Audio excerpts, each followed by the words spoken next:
and this is the Dignified Divorce, and I'm here today with Kim Ciesinski. How are you, Kim? I'm well, Lisa. How are you today? I'm really good, actually. That's terrific. Great to hear. Although it's cold, it's been a beautiful day out. Yeah, it is nice. It is nice. I love the fall. Yeah, it really is my favorite time of year. Mm-hmm. Holidays are coming, right? Yeah. That could slow down a little bit. It's true. It does make me cringe a little. It's like, oh, God, I got to shop. I hate when the stores are filled with Christmas decorations before Halloween. Yeah, It that's makes me crazy. Yeah, it does. It works your nerves for sure. Yeah.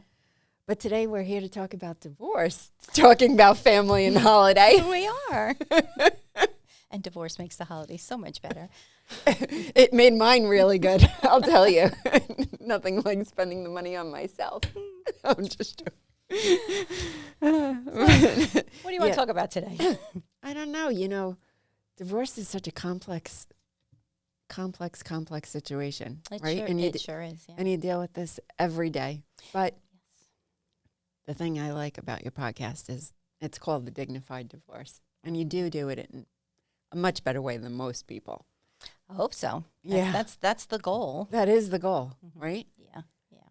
So now how do you know, right? We talk about this a lot. Like, how do you know what causes most divorces? I mean, we look and analyze things, but what do you feel being a part of this all the time? What do you think causes most divorces? Gee, what a simple question, Lisa. I know, it's not loaded at all. And if you say money. No. There's no simple answer. You know, just like no two marriages are the same, no two divorces are the same. Yeah, that's true. Yeah. But you know what? I do find that at the heart of every failed marriage is a fundamental breakdown in communication between the spouses. I believe that. Yeah. I believe that because, right, some people say it's cheating. Well, if you had spoken more about your needs or not that you could have come to an arrangement, but. Yeah. When the communication is not there, you know, one or both of you are going to feel like your needs aren't being met. Right. That's going to result in frustration, sadness, anger. Resentment. Yeah. And eventually you got a whole lot of resentment layered. You know, all the sadness and the anger, it all layers on top of itself. And, like a nice 7-layer cake. Yeah, exactly. And, you know, those negative emotions layer over each other for so many years. Yeah. And then, you know, the behavior that can grow from that is, you know, parties withdraw from each other. You shut down. An affair may happen. Right. Like an affair is a symptom. An affair doesn't end a marriage. It's a symptom of a marriage that was already ending. That's right. Yeah. I agree with that. Yeah. You know, Yeah. says my 2 ex-husbands. No, I'm just and a lot of vodka. I'm just Well, you know, over the course of the years, many people, at least the people I come in contact with, have tried. They've tried really hard. Whether it's therapy, whether it's, you know, fighting, whether it's whatever it is to try and get your needs met and explain to your spouse why you're unhappy. All of that sometimes just doesn't work, and you have to accept that the marriage is over. Right. That's a really important starting place. There's only one certainty in life, and that is that nothing lasts forever. Oh, right? That's true. Nothing lasts forever. Right. And eventually, a failing marriage runs its course. It becomes broken beyond repair, and someone's going to pull the plug. They often do pull the plug, but when they pull the plug, it's nice to know that they can pull a plug in a decent way. Yeah. That's really the whole platform of my practice. I try very, very hard to move people through this process in least emotionally and financially damaging way. Right. So I asked you a very simple question, which was, what are the causes of most divorce? But now I'm going to ask you, is there any way to have a good divorce? I believe there is. or rephrase it, maybe not a horrific divorce. Yeah, You know. because there's always that emotion, Yeah. that Look, pain, right. right? Someone's in pain. Yeah, or both. Or both, Divorce is right. never good. But I do believe that it's possible to maintain respect for each other and your dignity, Yeah. and divorce in a manner that allows both of you the ability to move on, preserve a healthy relationship between the two of you so that you can go on to co-parent together. Right. And that's the most important thing, I think, Yeah, right? yeah. To be able to co-parent when there are children involved. It really is. You know, I think that... Put your ego away, right? Because there's a lot of ego involved in divorce. Oh, yeah. It is just so complicated, all the emotions. Yeah, It's there's just, so many it's like this emotions. big giant onion, and every layer has another emotion and another And a stink. resentment and a stink. I'm sorry. Well, in the rotting marriages, yes. Yeah. All right. But you know what? That all sounds easy and good, and, you know, there can be a good divorce. But over the years, I've come to... No, I know what you're saying. Yeah. You know, it's not that it's good, but Yeah. it can be... It can be, I'm even hesitant It to can say be it can done be a in a way. positive. It can be a healthy process. A healthy process. Yeah, There you that go. preserves something after it's over. And Yeah. there's kind You of know, like... that ahead. I think is the key, right? You want to Yeah, preserve something something. for after it's over Yes. because you've had so many years, Yes. you know, Yeah. you were in love with that person. That's right. You were in love with that person. And you may have had children with that person, which Right. means you're tied to each other for the rest of your Forever. lives, Yeah. forever. Mm-hmm. You know, it's kind of like not a formula, that's the wrong word, but I noticed that in the divorces that go well Mm-hmm. with the people who sit before me, and it's clear that they respect each other, that they want to do this in a peaceful, dignified manner. There seems to be common feelings and common behaviors that I've noticed. Oh, really? Yeah. Like what? Well, the first is there has to be a mutual acceptance Sure. that Well, that's a it's hard over. one. Yeah, That's a hard one sometimes. it is. Right? But the marriage has run its course, and it needs to end. Mm-hmm. It really needs to end. And I see that in the divorces that are, you know, the least acrimonious. There is that mutual acknowledgement. You know, we love each other, and this But just isn't working. Mm. It just isn't working. And sometimes that's it. It just Yeah. And doesn't work, sometimes that's right? it. Just doesn't, you know, we get married when we're really young, and we change as we grow older. We do evolve. I mean, Yeah. And right? it's really, I think, one of the hardest things to do in a marriage is to evolve together. that is hard Mm-hmm.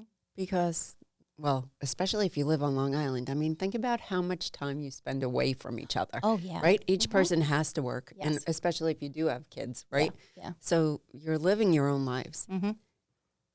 And it's hard to come home and talk about that because the last thing you want to do is rehash that That's right. day that you Yes. just had, Right. right? So you're kind of See- living lives in silos. Mm-hmm. You're living parallel lives.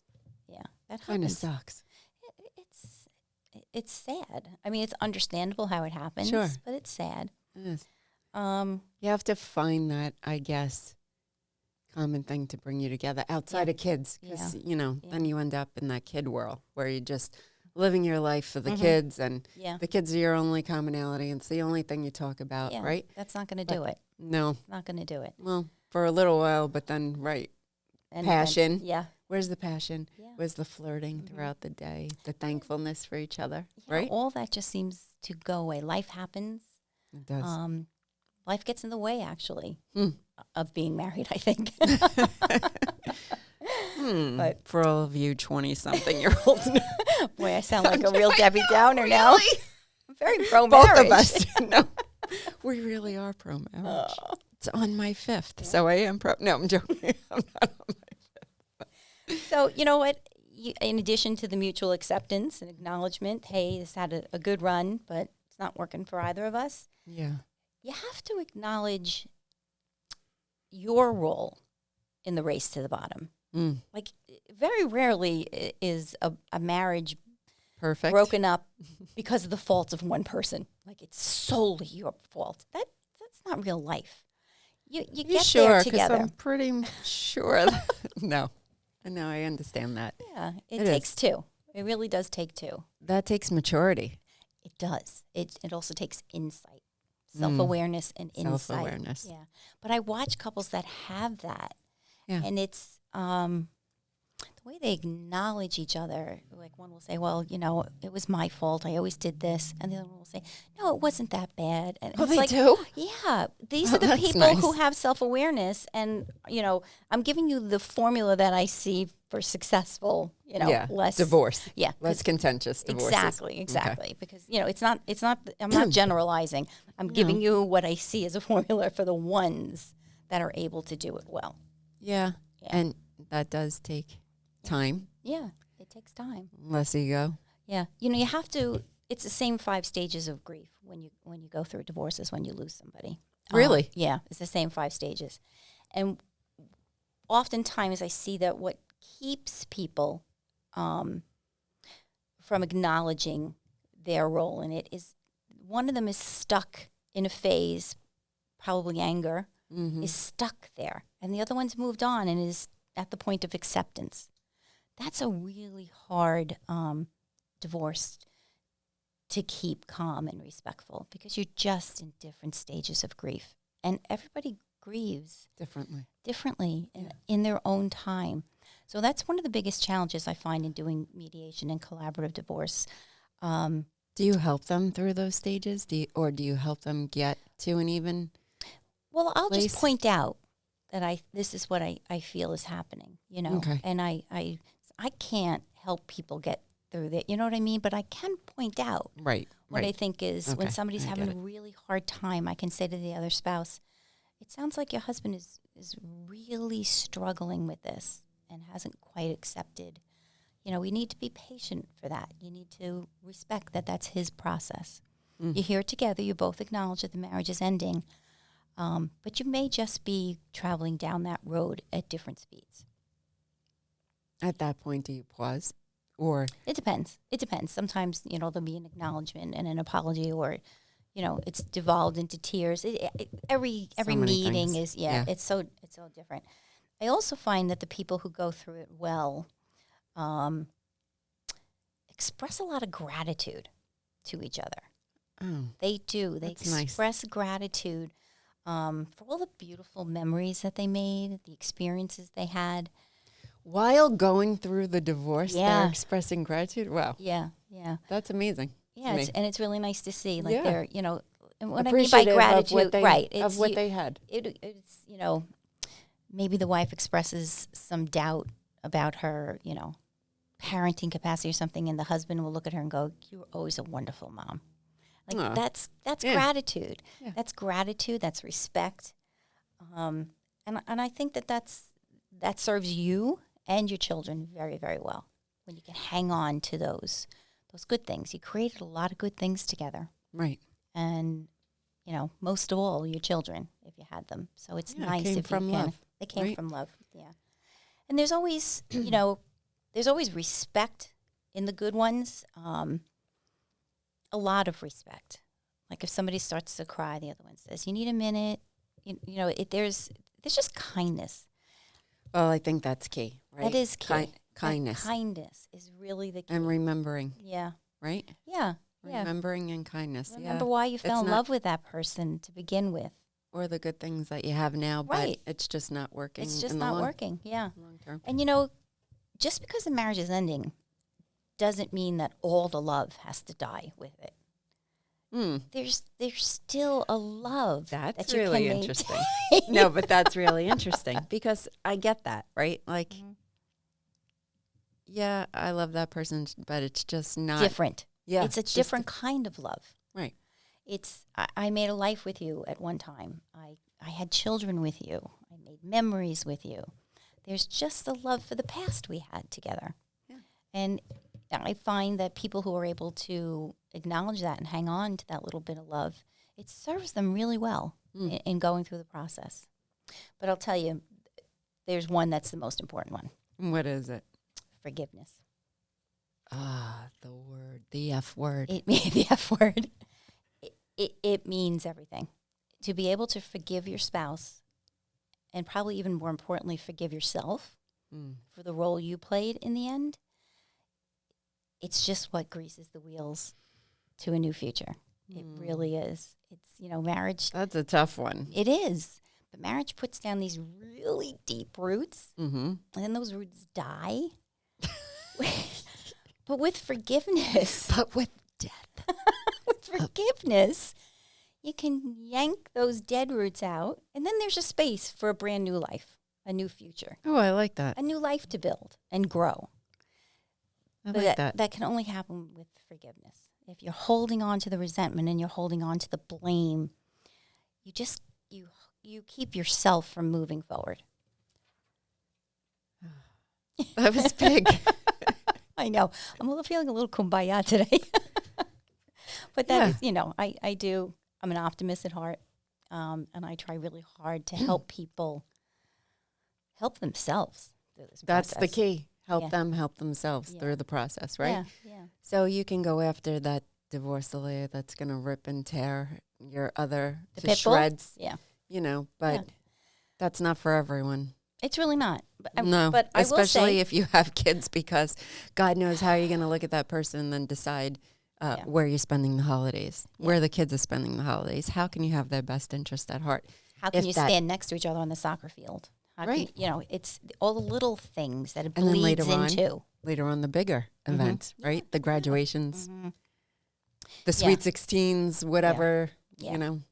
I have to say, Bar the mitzvahs. better you move through this process, the better your co-parenting skills are.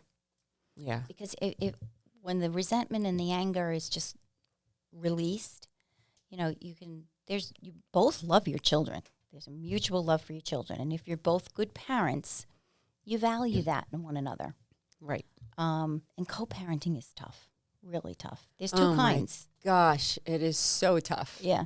There's two kinds of situations in parenting children after divorce. One is true co-parenting, where you're still a team. You're collaborating on decisions that have That's to a be lot. made. That's a lot. That It is is. hard. It is. I'm not saying any of this is easy. Okay. I'm just saying, these are the keys to moving through it successfully or in a positive way. And At some- all of that boils down to helping your children. Okay. At some point, though. I know. It's difficult. How do you deal with that when dating? Well, not that you're a dating Well- counselor, but well- I'm just saying, like, co-parenting is a tough one. So, okay, so there's totally collaborative. I got off track. Sorry. Right. No, But- that's okay. It's totally collaborative where or maybe it's not so totally collaborative, but it's collaborative like. Okay. There are things, topics that you can discuss well. And over time, that's kind of like practice. Being able to discuss the small things and act as a unit is practice for when the bigger things in life come along and you need to show a united front. I am such an ardent believer in co-parenting to the best of your ability because I think it's really, really important to show a united front to your children. The one thing, this family, the shape of this family may have changed, but the thing that has not changed is mommy's love for you and daddy's love for you. And mommy and daddy's willingness to work together to keep you safe, to ensure your happiness, and help you grow. Mm-hmm. That's really important. It can't always happen, which is sad. That is sad. Yeah. Because the kids, It can't always should happen. always Yeah. come first, right? But there's, It doesn't. again, Yeah, an it doesn't- ego Yeah, and there's anger. an ego. Yeah, yeah. and all that around it. So if you can't make the co-parenting thing work, So you help with co-parenting agreements. right. Is that part of the divorce? Is that okay, Absolutely. Okay. The parties will come up with a parenting schedule, first of all, and they will detail the topics that they are going to consult on and hopefully agree on. And if they can't agree, there'll be language in there of what they do when they can't agree. The custody and parenting part of an agreement is really, really detailed and extensive. It could be like, 10 pages of your agreement can be just your parenting plan and defining the things you're going to discuss and make joint decisions about. Now, so you said there were two ways. Yeah. ways. So The other that was way, co-parenting. Yeah. The other way is parallel parenting. What is that? I don't think I've ever heard of that term. How's that different from co-parenting? Parallel parenting. So I'm parenting over here and you're parenting over there. Yeah. But you don't discuss. Oh, that's terrible. Things about your children. I'm sorry. You don't. I understand. You don't make joint decisions. Okay.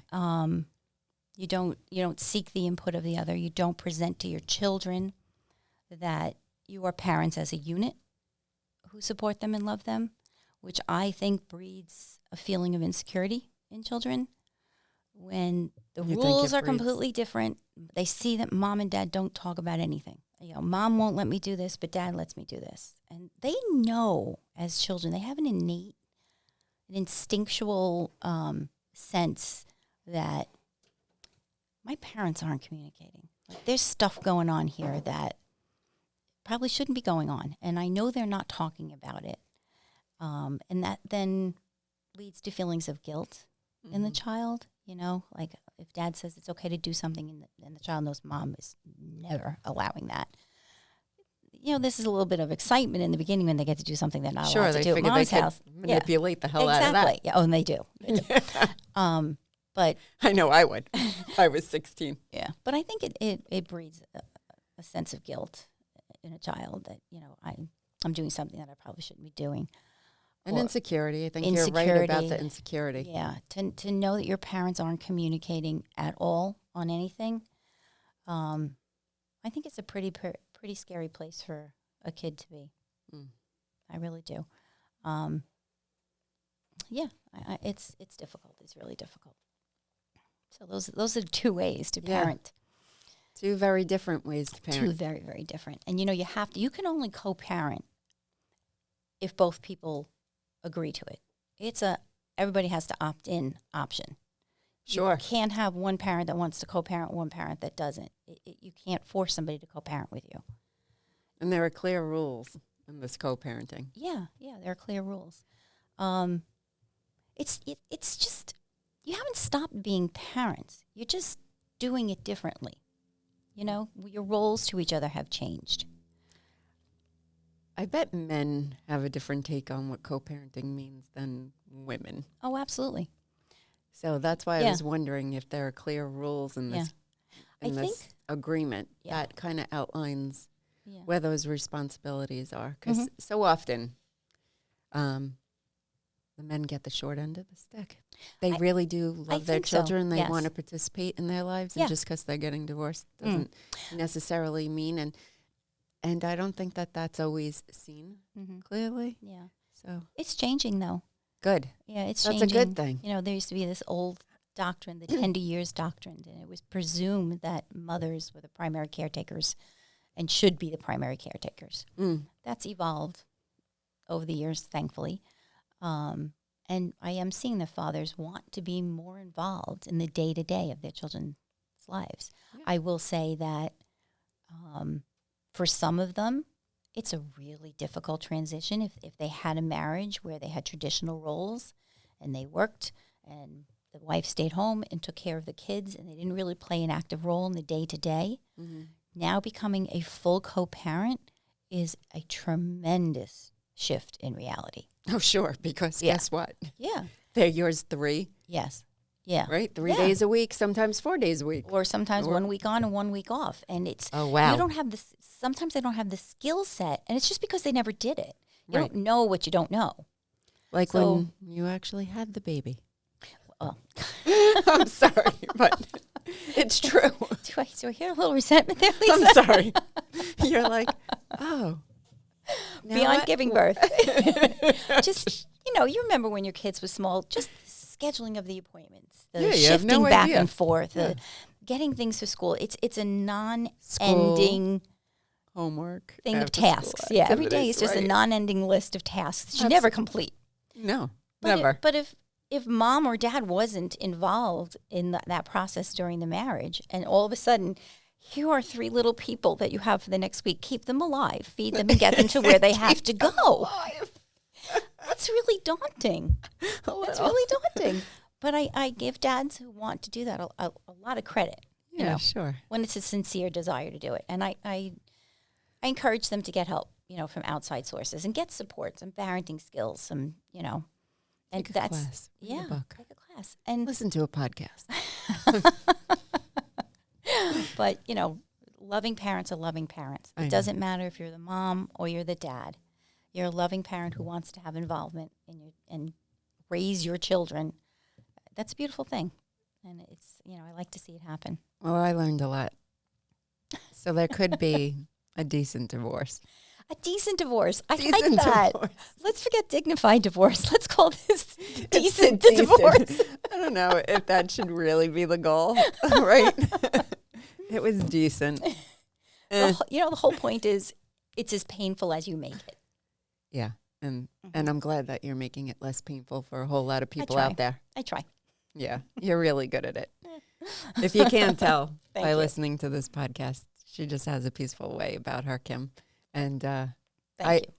I'm sure your clients appreciate it. I know I I appreciate hope it. so. You know, I always tell my children, you know, they're so concerned when they're graduating college. What am I going to do? What am I going to do? Eventually, it finds you. Yeah. You don't It's have true. to find it. Your passion finds you. And this passion found me. And I'm happy. I'm Yeah. happy doing it. It's very self-satisfying to help people. I love your tagline. Can you say it for us? Because I think that it just speaks volumes about what you just said. Well, parting ways doesn't mean you can't hold it together. And that's so true. Mm-hmm. It really is.